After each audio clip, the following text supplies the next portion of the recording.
Bendiciones, queridos hermanos. Es un gozo poder tener la oportunidad una vez más de compartir juntos la palabra del Señor. Qué bendición tenemos de poder abrirla y de poder estudiarla. Y para comenzar nuestro estudio, el tema del día de hoy, primeramente quiero que meditemos juntos y que pensemos en algo que tal vez está muy cercano a nuestro contexto y nuestra realidad. No sé si usted ha observado con detención las señaléticas. No sé si tal vez usted conduce y en algún momento tuvo que estudiar cada una de ellas, pero lo cierto es que estamos rodeados de señaléticas en nuestro contexto y en nuestra vida. Hay una señalética en particular que tal vez yo al mencionársela y al describirla, usted puede relacionarla rápidamente. Esta señalética generalmente es un triángulo amarillo con un contorno negro y que generalmente tiene una calavera de color negro en el centro de este triángulo. Probablemente usted ya se está imaginando lo que significa. Tal vez si yo le digo, está esta señalética enfrente suyo, ¿la evitaría tal vez? ¿O iría acercándose a ella? ¿Cuál es la sensación que nos produce esta señalética? Bueno, lo cierto es que esta señalética hace referencia al peligro, pero no cualquier peligro, sino que es un peligro de muerte. Siempre que nosotros la observamos en alguna reja que está, ¿verdad?, electrizada, o algún barranco, alguna situación de peligro en la cual nuestras vidas se ven afectadas, va a aparecer esta señalética. ¿Y cuál es nuestra sensación? Obviamente es no querer acercarnos a este lugar, sino más bien evitarlo, alejarnos de él. El día de hoy quiero invitarles, mis queridos hermanos, a que consideremos en la palabra de Dios el ejemplo de un hombre que arrancó del peligro de muerte más terrible que puede haber en nuestra vida cristiana. Este es el peligro del pecado. Y quiero invitarle a abrir su Biblia, mi querido hermano, en el libro de Génesis, en el capítulo 39. Libro de Génesis, capítulo 39, y vamos a considerar juntos en este día los versos del 7 al 12. Libro de Génesis, capítulo 39, del 7 al 12. Y leemos juntos la palabra del Señor. Dice así: Aconteció después de esto, que la mujer de su amo puso sus ojos en José, y dijo: duerme conmigo. Y él no quiso. Y dijo a la mujer de su amo: he aquí que mi señor no se preocupa conmigo de lo que hay en casa, y ha puesto en mi mano todo lo que tiene. No hay otro mayor que yo en esta casa, y ninguna cosa me ha reservado sino a ti, por cuanto tú eres su mujer. ¿Cómo pues haría yo este grande mal y pecaría contra Dios? Hablando ella a José cada día, y no escuchándola a él, para acostarse al lado de ella, para estar con ella. Verso 11 dice: aconteció que entró él un día en casa para hacer su oficio, y no había nadie de los de casa allí. Y verso 12 finalmente dice: y ella lo asió por su ropa, diciendo: duerme conmigo. Entonces él dejó su ropa en las manos de ella, y huyó y salió. Elevemos una oración al Señor. Padre, muchas gracias, Señor, por poder abrir tu palabra. Y Padre, queremos en esta tarde, en este día, Señor, poder considerar tu consejo en nuestras vidas. Padre, queremos tener un corazón dispuesto, Señor, un corazón dócil a poder obedecer tu palabra. Y que este consejo, Señor, que viene a través de ella, pueda ser atesorado en nuestros corazones, Señor, para producir cambios en nuestra vida cristiana. Te rogamos, Señor, en el nombre de nuestro Salvador Jesús. Amén. Bien, como usted ha podido ver, tal vez es una historia que en algún momento ha escuchado en su vida. Probablemente usted en algún momento la ha leído. Y es lo más probable porque el libro de Génesis es un libro que hasta cierto punto conocemos. Recordemos que estamos ubicados en el primer libro de la Biblia. El libro de Génesis, escrito por Moisés, que está describiendo fundamentalmente el inicio de una nación a través de una promesa que Jehová, que Dios le hizo a Abraham, allá por el capítulo 12. Y a través de eso se cimenta todo el libro de Génesis y realmente toda la palabra de Dios. A través de Abraham, Isaac, Jacob, quienes conocemos nosotros como los patriarcas. Pero es interesante porque a partir del capítulo 37 de este libro, si bien se va a centrar específicamente en el patriarca Jacob, el relato bíblico se va a centrar fundamentalmente en uno de sus hijos. Como usted bien sabe, Jacob tenía muchos hijos, 12 hijos. Pero de todos estos, la historia se va a centrar en uno de ellos, que es José. En el capítulo 37, tú y yo podemos observar de que la palabra del Señor muestra que José había pasado por una situación muy difícil en su vida. Por sus mismos hermanos, quienes compartían cada día con él fue vendido, ¿verdad?, a los madianitas y llegó a tal vez el país, el imperio más grande en aquel entonces, que era el de Egipto. Y es ahí donde se encontraba José. El capítulo 38 hace de alguna manera un paréntesis y vuelve a la historia de los hijos de Jacob, centrándose en Judá y su relato, la historia que ocurre con Tamar. Pero el capítulo 39 vuelve a dirigirse a José. ¿Y qué es lo que ocurrió?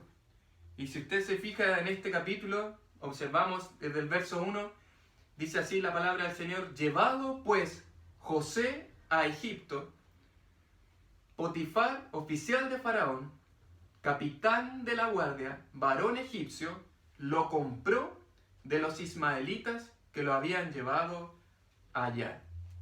Y esta es la situación de José. Este señor, esta persona que tenía una posición alta dentro de los egipcios, que era Potifar, él compra a José. Y es interesante porque el texto bíblico nos muestra el gran testimonio que tenía José. Tanto así que Potifar ve que Jehová estaba con José. Y en el verso antes del pasaje que nos toca, que nos corresponde estudiar el día de hoy, nos va a mostrar que fue tanto así el testimonio que tenía José, que Potifar decide colocarlo sobre toda su casa, como mayordomo de ella, para cuidar de ella. Y al finalizar el verso 6, nos declara la palabra de Dios: y era José de hermoso semblante y bella presencia. Eso es lo último que nos dice antes de comenzar el relato en este pasaje que vamos a estudiar el día de hoy. Si nosotros podemos observar claramente, vemos cómo José es un ejemplo para nuestras vidas. No porque él haya sido una persona espectacular, sino porque en el momento preciso supo tomar la decisión adecuada. En el verso 7 vamos a leer claramente cuál fue su actuar en cuanto a este peligro de muerte al que él se vio presentado.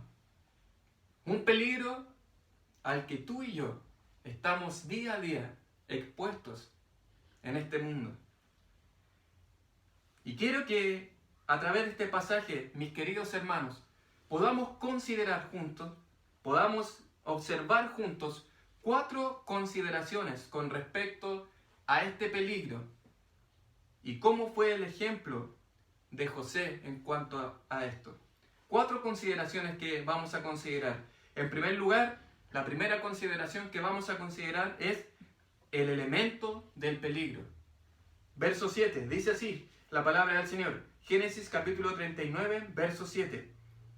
Aconteció después de esto, después de lo que ya hemos visto, que él fue puesto como mayordomo en casa de Potifar, dice la palabra del Señor, después de esto, que la mujer de su amo, vale decir, Potifar, puso sus ojos en José y dijo, duerme conmigo. El elemento del peligro es lo que podemos observar en este verso. Podemos ver claramente que José estaba ya a cargo de esta casa, estaba trabajando constantemente y a simple vista nosotros podemos ver que Potifar no era una persona que estuviera mucho en su casa. Muchos creen que también, por lo que significa este oficial de Faraón, es una palabra que se relaciona a las personas que eran eunucos. Y puede ser que realmente haya sido así, que probablemente esto haya sido posterior a haberse casado con su mujer. Y eso tal vez explicaría un poco quizás la necesidad íntima que tenía esta mujer, aunque no en ningún aspecto esto lo excusa. Pero vemos claramente que en esta situación, José trabajando en esta casa, se presenta el elemento del peligro. Que vemos que la mujer de su amo puso sus ojos en José. Y este poner sus ojos es, de alguna manera, tiene la idea de elevar sus ojos. Es casi como poner, digamos, el ojo en aquel pez que uno quiere atrapar, que uno quiere pescar, con el objetivo ¿de qué? De capturarlo. No simplemente es un mirar, sino que el poner sus ojos tiene la idea de que quiere conseguir algo de eso. Vemos que el elemento es presentado, es esta mujer, pero también el elemento es propuesto.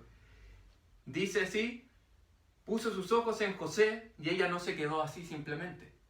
Vio probablemente que José era de hermoso semblante, como dice la palabra del Señor, y bella presencia, pero no se quedó ahí, sino que hay una propuesta de parte de este elemento que dice, duerme conmigo, duerme conmigo. En nuestra vida, claramente, estamos expuestos a muchos elementos de peligro. Y es así lo que vemos en la vida de José. Él se vio enfrentado a una propuesta muy difícil. La expresión duerme conmigo, que a simple vista parece lo más atrayente que podría haber. Una mujer ofreciendo a este hombre. Pero ¿qué observamos en la palabra de Dios? Si tú y yo miramos Proverbios capítulo 5, Proverbios en el capítulo 5, vamos a observar la descripción de una mujer muy parecida. Si usted recuerda el libro de Proverbios, describe mucho a lo que es esta mujer.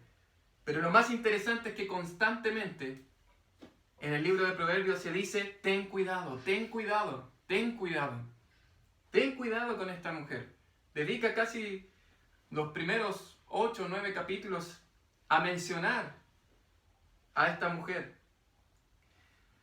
Y vemos claramente la palabra del Señor, Proverbios capítulo 5, un proverbio terrible.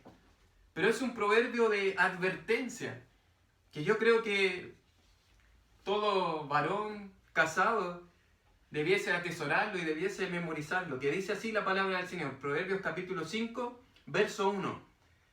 Hijo mío, está atento a mi sabiduría, y a mi inteligencia inclina tu oído, para que guardes consejo, y tus labios conserven la ciencia.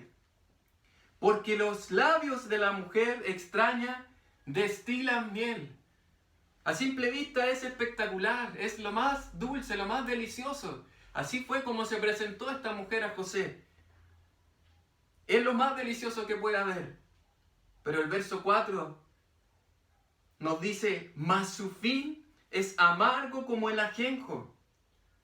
Es muy lindo al comienzo, la presentación, pero es peligroso. Ten cuidado. Dice, agudo como espada de dos filos. Sus pies descienden a la muerte. Y miren la descripción que hace ahora. Sus pasos conducen al Seol. Las cosas más perversas y malas en la Biblia se relacionan al Abadón, al Seol, a la muerte. Y así es como se está describiendo esta mujer. Ten cuidado. Se va a presentar. Y claramente si nosotros vemos en nuestra vida, quizás puede ser que muchas veces nos hemos visto enfrentados a un peligro muy similar. Es porque vemos que en la vida del creyente constantemente se está batallando y se está presentando elementos de peligro por todos lados. No es simplemente la mujer en sí. Y es momento que pensemos realmente cuáles son las cosas que en nuestra vida nos están atrayendo. Ese peligro que se presenta como algo tan lindo, tan rico. Porque así se presenta el pecado en nuestras vidas. Pero que finalmente es la muerte misma. Y la pregunta es, ¿consideramos cuál es el elemento de peligro que constantemente se está presentando? Ya casi tenemos que vivir con los ojos cerrados. Porque o hay un letrero grande que expone cosas que no debiésemos ver, o está la televisión, o el internet. Y aquí es donde cada uno, como vulgarmente se dice, tiene que saber dónde le aprieta el zapato, ¿verdad? Y poder considerar en nuestra vida cuál es el peligro que se está presentando constantemente.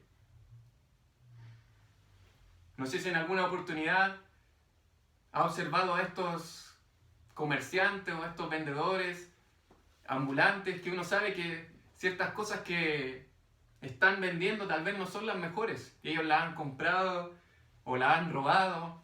No sabemos de dónde proceden. Pero ellos las ofrecen de una manera tan especial y que hasta cierto punto atrae. Pero uno sabe que en el fondo es una especie de engaño, porque en el fondo eso que están ofreciendo no es tan bueno como ellos lo presentan. Mis queridos hermanos, el pecado se presenta en nuestra vida como lo más bueno que pueda haber, pero en el fondo es lo más perverso que hay. Es por eso que en primer lugar observamos en la palabra del Señor el elemento del peligro. Pero en segundo lugar, tú y yo podemos observar juntos cuál es el entendimiento del peligro que José tiene. Vamos juntos nuevamente a Génesis capítulo 39 y vamos a observar en verso 8 y 9 cuál es el entendimiento del peligro. Mira conmigo la palabra del Señor. Dice Génesis 39, verso 8. Dice, y él no quiso. José se rehusó a esta propuesta, a esta oferta que se le presentó, tan atractiva, en la que ella le decía, duerme conmigo, en la que estaba ofreciéndose para tener relaciones sexuales con él. Pero, ¿cuál fue la respuesta de José? Él no quiso, y dijo a la mujer de su amo. Y aquí vamos a ver cuál es el entendimiento que José tenía de este peligro que se le estaba presentando. Dice así la palabra del Señor: he aquí que mi Señor no se preocupa conmigo de lo que hay en casa, y ha puesto en mi mano todo lo que tiene. No hay otro mayor que yo en esta casa, y ninguna cosa me ha reservado sino a ti, por cuanto tú eres su mujer. En primer lugar, el entendimiento del pecado que tiene José es impresionante. Tal vez muchas veces hemos estado estudiando tantas doctrinas o conocemos intelectualmente qué es el pecado, pero aquí es donde se vive la doctrina práctica del pecado. Porque José entiende claramente que en primer lugar esto es un pecado contra su señor terrenal. Porque él sabe que su amo confió en él todas las cosas de su casa. Lo puso como mayor sobre todas sus posesiones. Pero una sola cosa le reservó. Una sola cosa él no podía tocar de toda esta casa. ¿Y cuál era? Era su mujer. José sabía la confianza que Potifar puso en sus manos. Y sabía que él pecaría contra Potifar si es que tomaba a esta mujer y si se acostaba con ella, si accedía a este peligro que se le presentó. Pero mire lo más interesante, porque todo lo que va describiendo José daría para pensar que él dijera: ¿yo cómo voy a pecar contra Potifar? Eso es la conclusión lógica de lo que está diciendo. Pero miren cuál es la pregunta que él hace. ¿Cuál es la exclamación? Dice: ¿cómo pues haría yo este grande mal? ¿Y pecaría contra quién? ¿Contra Potifar? ¿Qué dice? Contra Dios. A pesar de que José reconocía de que esto era un pecado contra Potifar, pues él había confiado en sus manos toda su casa, él reconocía que el pecado, mayormente, el pecado era contra su Dios, contra su Señor celestial. Y no sé si a usted se le vienen a la mente las palabras del rey David, que en su caso ya había pecado. ¿Cuáles son sus palabras? En el Salmo 51. No sé si usted lo recuerda. Él dice: contra ti, solo contra ti he pecado, clamándole al Señor. Pero usted conoce bien la historia de David. Él había pecado contra Betsabé, él había pecado contra Urías Eteo, él pecó contra Joab, él pecó contra su pueblo, él pecó contra casi todo el pueblo de Israel. Pero él reconocía que el pecado, mayormente la ofensa que él había cometido principalmente, era contra el Dios Santo. Él sabía claramente que contra quien pecamos, que a quien ofendemos, es a un Dios que es completamente santo. El pecado, mis queridos hermanos, no es contra la gente que nos rodea. Si bien afectamos a personas que nos rodean, José tenía claramente en su cabeza un entendimiento del peligro y un entendimiento de lo que era este pecado contra su Dios, contra aquel Dios que es santo. Y recordamos allá en Isaías capítulo 6, cuando se ve este trono tan grande de santidad, santo, santo, santo. ¿Cuántas veces tal vez hemos escuchado lo que significa la santidad de Dios? Pero ¿cuántas veces hemos reconocido como Isaías el pecado tremendo que tenemos frente a su presencia?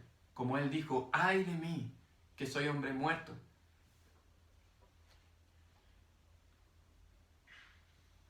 En segundo lugar, nosotros observamos no solo el elemento del peligro, sino que también vemos el entendimiento del peligro que tenía José. Él entendió claramente que este pecado atentaba contra Dios. En tercer lugar, podemos observar juntos en este texto que no solo vemos el elemento del peligro, no solo observamos el entendimiento del peligro, sino que en tercer lugar podemos observar también el escenario del peligro. Mira conmigo el verso 10 y 11 de Génesis capítulo 39. Dice, hablando ella a José cada día y no escuchándola a él para acostarse al lado de ella, para estar con ella. Dice el verso 11, aconteció que entró él un día en casa para hacer su oficio y no había nadie de los de casa allí. ¿Qué podemos decir? Es el escenario perfecto. Es el escenario perfecto para pecar. Entre comillas perfecto, porque sabemos que es terrible en el fondo. Pero vemos claramente que esta mujer, al observar cuáles eran las convicciones de José, cómo era el entendimiento claro que tenía, ahora esta mujer no se quedó tranquila con eso, sino que día a día estaba insistiendo. Por eso vemos en primer lugar la frecuencia del escenario. Ella hablando cada día a José, pero él no escuchando, para acostarse con ella, para tener relaciones sexuales con ella. Mis queridos hermanos, claramente podemos observar que José tenía una vida práctica de lo que era la comunión con el Señor y un entendimiento claro de lo que era el pecado. En el verso 11 vemos que ya no simplemente hay una frecuencia de este escenario, sino que también la facilitación del escenario, porque está todo presentado, todo abierto, todo disponible para pecar. Vemos el verso 11, aconteció que entró él un día en casa para hacer su oficio. ¿Y qué dice? Y no había nadie de los de casa allí. El escenario perfecto. Estaban todas las condiciones. ¿Recuerdas tú que en el capítulo 37 dijimos que José había sido vendido? José ya no estaba con su familia. Pensemos un poco en la situación de José. Él alejado de toda su familia. Él alejado de sus padres, él alejado de sus hermanos, en un lugar pagano, en un lugar en donde este tema del sexo tal vez era lo más cotidiano, que no había problema si uno lo hacía. Él estaba alejado de todo esto, pero ahora más específicamente estaba alejado de aquellas personas que trabajaban también en la casa, estaba completamente solo. Ese era el escenario. Pero José tenía un entendimiento claro de su Dios. ¿Por qué? Porque él sabía que la presencia de Dios no se había quedado allá, en Canaán, donde estaba su familia. Él sabía que aunque estaba ahí, tan alejado de toda su familia, en este lugar pagano, solo, aún así sabía que Dios estaba enfrente de él. ¿Cómo lo entendemos? En el escrito al principio del capítulo 39 y al final del capítulo 39 se nos hace referencia a la presencia de Jehová. Capítulo 39, verso 2 dice, mas Jehová estaba con José. Y al final, en el verso 23 dice, porque Jehová estaba con José. Y lo que él hacía, Jehová lo prosperaba. Vemos claramente ahí esta simetría de este capítulo, mostrando Jehová estaba con José, Jehová estaba con José. José sabía que a pesar de toda esta situación difícil que él había enfrentado y al estar en esta nación perversa, aún así, Jehová estaba con él. Y aquí también tal vez es momento de preguntarnos el conocimiento práctico que probablemente tenemos de Dios, de esos atributos, de estudiarlo, de conocer de Dios. Aquí es en donde se hacen prácticos, mis hermanos. Aquí es en donde se viven. No es simplemente para recitar y decir tantos versículos de memoria de la omnipresencia de Dios, sino que es para vivirlo. Uno de los pasajes que más me impacta en la palabra de Dios acerca de la omnipresencia de Dios se encuentra en Jeremías capítulo 23. El libro del profeta Jeremías, en el capítulo 23. Mira conmigo, busquemos juntos este pasaje. Dice así la palabra del Señor. Jeremías capítulo 23, Verso 23, miren esta expresión de Dios. Dice, ¿soy yo Dios de cerca solamente? Dice Jehová. ¿Y no Dios desde muy lejos? Verso 24, ¿qué dice? ¿Se ocultará alguno, dice Jehová, en escondrijos que yo no lo vea? ¿No lleno yo, dice Jehová, el cielo y la tierra? Este verso a mí me impacta, de la omnipresencia de Dios. Jehová diciendo, yo envuelvo todo el mundo. No hay ningún escondrijo, no hay ningún lugar oculto que Él no pueda ver, porque Él está en ese lugar. Así es la omnipresencia de Dios. Está en todo lugar. Mis queridos hermanos, qué patéticos somos cuando pecamos y no queremos que ningún hombre se dé cuenta y queremos ocultarlo. Qué patéticos somos si no consideramos que el Dios de los cielos, completamente santo, está enfrente de nosotros, mirando y doliéndose por nuestro pecado. Qué terrible pensar que podemos de alguna manera engañar a Dios. A las demás personas podemos engañar, claramente. Pero en lo secreto, en lo más íntimo, la presencia del Señor está ahí enfrente. Y cuando estés en la lucha más terrible, cuando el peligro sea presentado en tu vida, así como le fue presentado a José, recuerda, aquí está Jehová mirándome. Porque su omnipresencia, el entendimiento que tenía José de ella, debe afectar nuestra vida práctica. Ese fue el escenario tremendo que se le presentó a José. Y quiero que meditemos, que pensemos en otro personaje en la palabra de Dios, que también, digamos, de alguna manera tuvo algo similar con José. José, vamos a ver al final de que José arranca de este peligro que se le presentó. Pero hay otro personaje que también arrancó. ¿Quién fue? Adán. Pero mire qué terrible. Adán, ¿de qué arrancó? ¿De qué se escondió? De la presencia de Dios, porque ya había pecado. En cambio, José consideró que la presencia de Dios que estaba enfrente de él era más importante que la presencia de esa mujer que se estaba ofreciendo ahí.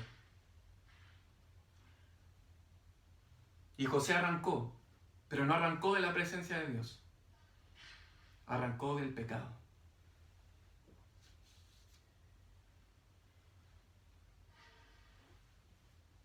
Mire conmigo Proverbios capítulo 5. Proverbios capítulo 5. Y este es un verso muy terrible. Capítulo 5, versos 12 y 13. Y quiero, mis hermanos, que meditemos en esta expresión. Porque no sé si alguno ha tenido a una persona que ya vivió algo, que ya se equivocó y que le está diciendo, no lo hagas, no lo hagas, no lo hagas. Así es como lo veo en el libro de Proverbios. Es de alguna manera de un padre a un hijo, diciéndote, no lo hagas. Yo me equivoqué. Dice así la palabra del Señor, Proverbios capítulo 5, verso 12. Y digas, ¿cómo aborrecí el consejo? Y mi corazón menospreció la reprensión. No oí la voz de los que me instruían. Y a los que me enseñaban, no incliné mi oído. Es de esperar, hermanos, que nunca lleguemos a exclamar eso. Qué terrible sería. Es verdad que el Señor perdona y el Señor restaura. Pero, mis queridos hermanos, las consecuencias de acceder al pecado de esta manera pueden estar esas marcas toda la vida. Y por tal vez minutos de placer, de sentir ese éxtasis, finalmente toda una vida tendremos un dolor terrible por haber fallado a nuestro Señor y haber pecado contra Él.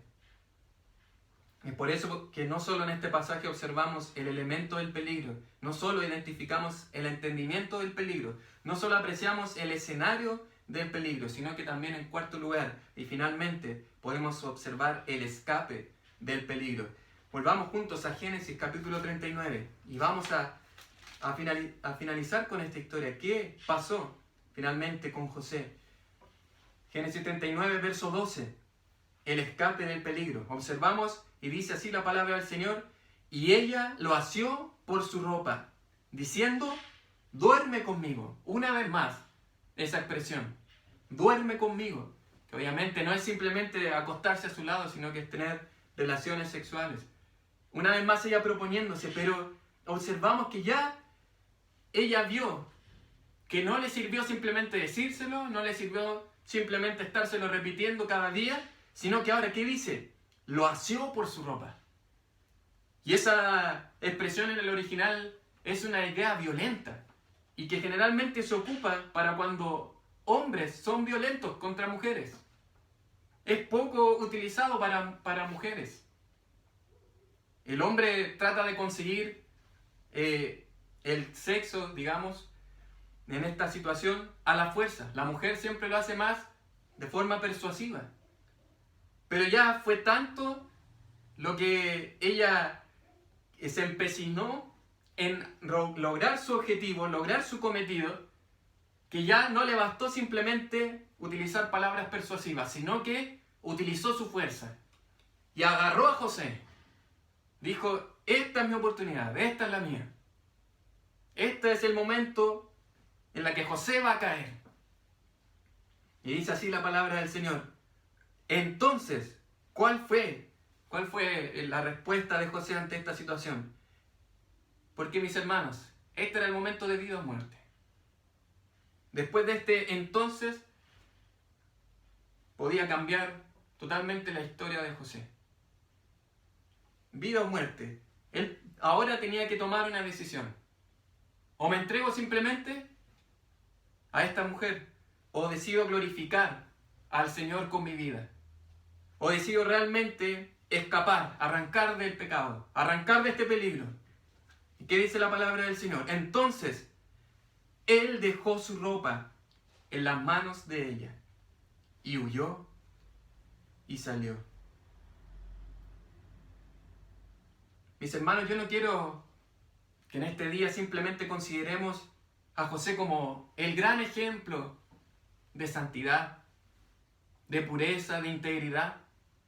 Mis queridos hermanos, quiero que consideremos esta historia y que podamos vivirla en nuestra vida. Cada uno de nosotros está en la misma lucha. Decir de que no estamos luchando sería una mentira tremenda. Ninguno de nosotros está vacunado contra el pecado, contra la inmoralidad, contra la sexualidad, contra la sensualidad, la perversión, contra la lascivia. Ninguno de nosotros, de alguna manera, es salvado de este pecado. Estamos todos en la misma lucha. Y es momento de que consideremos el ejemplo de José para hacerlo vivo en nuestra vida. Porque así como decía al comienzo, este elemento del peligro se está presentando constantemente. Y tenemos ataques, bombardeos día a día, de distintos lados, de distintas formas. Y tú conoces cuáles son las condiciones más difíciles para tu vida. ¿Cuáles son las luchas en tu corazón? Yo conozco las mías. Pero podemos ver claramente la decisión de José de escapar del pecado, de escapar de este peligro. Él tomó una decisión radical. Mis hermanos, con muchas otras áreas en la vida, vemos en la palabra que el Señor nos dice, soporta, nos dice que podamos aguantar cierto dolor, pero cuando se trata del pecado, cuando se trata de la inmoralidad, de los pecados sexuales, Él nos dice, arranca. Él sabe que no hay forma de poder soportar este pecado, estando ahí. ¿Acaso José se iba a quedar así, en ese lugar, tal cual? No. Había que arrancar, tomar una decisión radical. Y vemos en Mateo capítulo 5. Observamos juntos Mateo capítulo 5. Esta es una decisión radical que es enseñada por el Señor Jesucristo cuando habla del adulterio. Dice en el verso 27 del capítulo 5, en el Sermón del Monte, el Señor Jesús hablando: oísteis que fue dicho, no cometerás adulterio.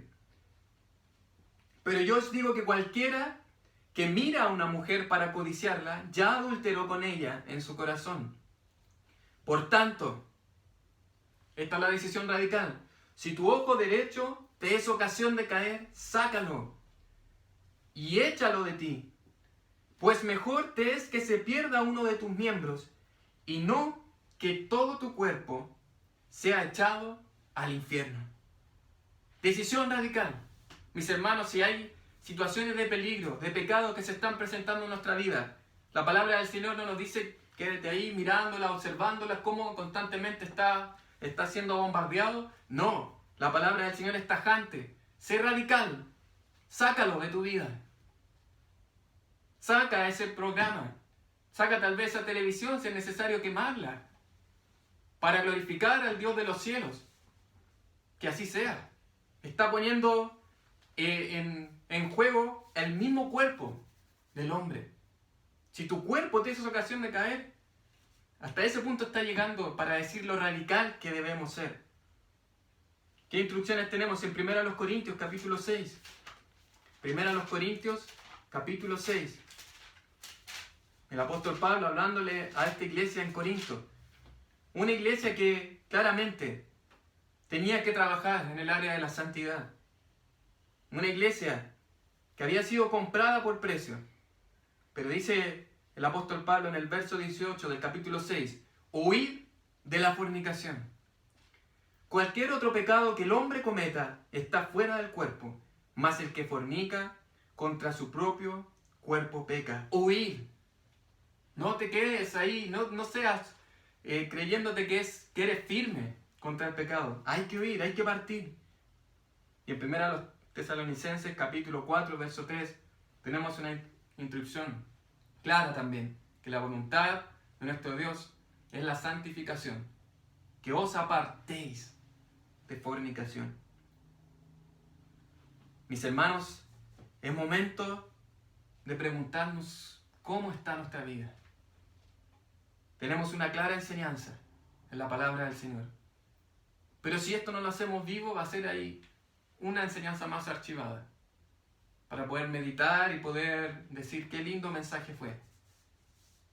Pero ¿cuánto realmente estamos poniendo en práctica la palabra del Señor? No sé si se ha fijado, para terminar, una pequeña ilustración en el metro, un transporte público que ocupamos a diario. Generalmente se nos está diciendo constantemente por parlante: no traspasar, ¿qué cosa? La línea amarilla. Pero es interesante que cuando uno ve el andén, todos los pasajeros que van a subir a este transporte, están todos apelotonados en la línea del tren. ¿Por qué no están atrás? Si la instrucción obviamente es no traspasar la línea amarilla, ¿por qué están tan cerca de ella? Mis hermanos, el Señor no nos manda a jugar con el pecado, a estar ahí cerca de Él. Nos manda a partir, a alejarnos de Él. Vemos claramente en el mensaje de la palabra del Señor el elemento del peligro, el entendimiento del peligro que tenía José, el escenario del peligro que se le presentó y finalmente el escape del peligro, la decisión que tomó José en su vida. Y ahora, mis hermanos, es momento de preguntarnos cómo está nuestra vida delante del Señor. ¿Cómo está nuestro corazón? Ahí nuestra intimidad, aquello que el Señor conoce. ¿Hay algo que confesar? En la palabra del Señor en Proverbios, capítulo 28, verso 13, nos enseña claramente: el que encubre sus pecados no prosperará, mas el que los confiesa y se aparta alcanzará misericordia. Oh, mis hermanos, si hay algo que confesar, que este sea el momento. No simplemente decir, Señor, he pecado, sino que decir cuál ha sido el pecado. Y tenemos una gran garantía en la palabra del Señor. En Miqueas capítulo 7, versos del 18 al 19, la palabra del Señor nos muestra que Él sepultará, Jehová sepultará nuestros pecados y los enterrará, los sepultará en lo profundo del mar. ¿Y qué pasa con lo que está en el fondo del mar? Allá abajo, que no se puede ver. Tenemos perdón asegurado a través de la sangre de Cristo, mis queridos hermanos. Vamos a Él. Vayamos a su presencia. Confesemos nuestras faltas. Pero vivamos también el ejemplo claro que se nos enseña en la palabra de Dios. ¿Qué lección aprendemos de José? La lección es: arranquemos del peligro. Arranquemos del peligro. Oremos al Señor.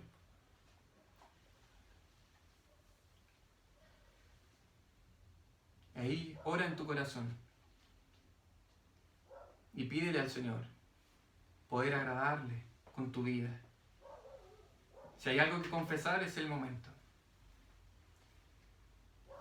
Padre, muchas gracias, Señor, porque cada vez que somos expuestos, Señor, a tu palabra, a tu bendita palabra, Señor, nuestra vida es confrontada, Señor, porque claramente somos pecadores delante de un Dios completamente santo. Señor, ninguno de nosotros está libre del pecado. En ningún momento yo quiero hablar como alguien que ya ha superado todo. Estamos luchando, cada uno de nosotros. Pero Señor, ayúdanos a que la lección, la enseñanza de tu palabra sea viva en nuestras vidas. Señor, ¿qué lección aprendemos de un hombre que claramente arrancó del peligro? Padre, ayúdanos, Señor, porque ese peligro, ese pecado, está presentándose constantemente en nuestra vida. Y qué terrible, Señor, pecar y pecar, fallarte, sabiendo que cada pecado, Señor, fue una herida en el cuerpo de nuestro Señor Jesucristo. Padre, ayúdanos, Señor, a no deleitarnos en el pecado. Ayúdanos, Señor, a deleitarnos en Cristo Jesús, Señor, que ya pagó por todos nuestros pecados. Señor, ayúdanos a mirar a la cruz, Señor, y que de esta manera, Padre, podamos agradarte, Señor, en nuestra vida. Ayúdanos en nuestra pureza, en nuestra intimidad, Señor, a poder ser hijos tuyos, Señor, santos, que te obedezcan. Te lo rogamos, Padre, en el nombre de nuestro Señor Jesús. Amén. Muy bien, mis hermanos, que el Señor les bendiga.